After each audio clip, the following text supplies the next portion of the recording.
Mica Mosbacher is a Republican political strategist and a member of the National Advisory Board for Trump 2020, the campaign to get him re-elected.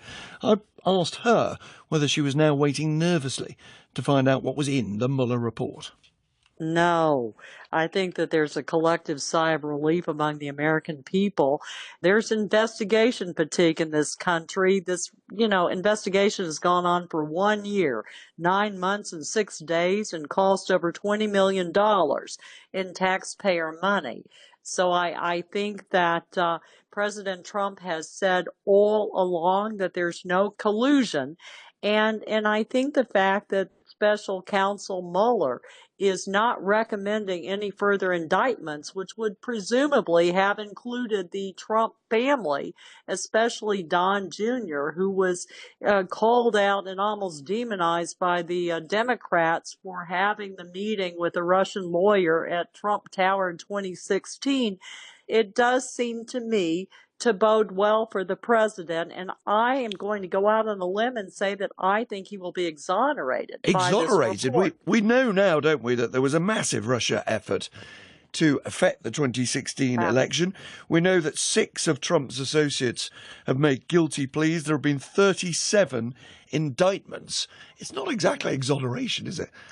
Well, that had nothing to do with the president. What, that his chairman, that his national security advisor and his lawyer are all made guilty pleas, and some are heading to prison?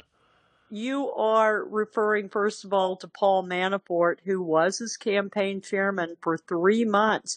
But those crimes, and they are serious crimes, money laundering, racketeering, for example, had to do with those activities that took place prior to the campaign. Well, again, with quite a list to you there, it's stretching the imagination a little to say that all Trump's associates who are in trouble, it's nothing to do with Trump who appointed them. It has nothing to do with the objective of the special counsel.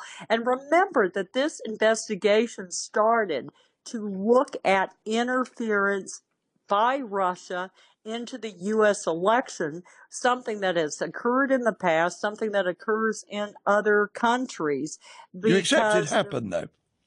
Well, I think, yes. I think that collectively Congress has already acknowledged that the Russians have attempted to interfere in past elections and probably will try to interfere again in the 2020 elections. No, there may be another question, of course, Mica. There may be the question, did a man who wanted to be leader of the United States knowingly appoint a series of people who had close business relationships with Russia at a time when Russia were trying to rig the election against Hillary Clinton in his own favour?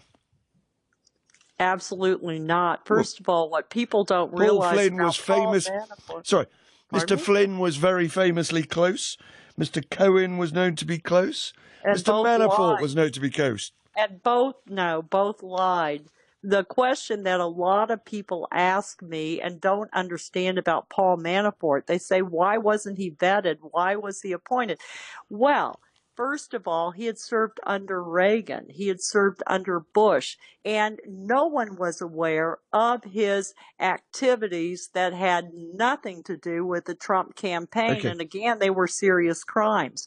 But, that is trying to paint the president as someone who is guilty by association, and that has nothing to do with the facts. Mica Mosbacher, thank you for joining us.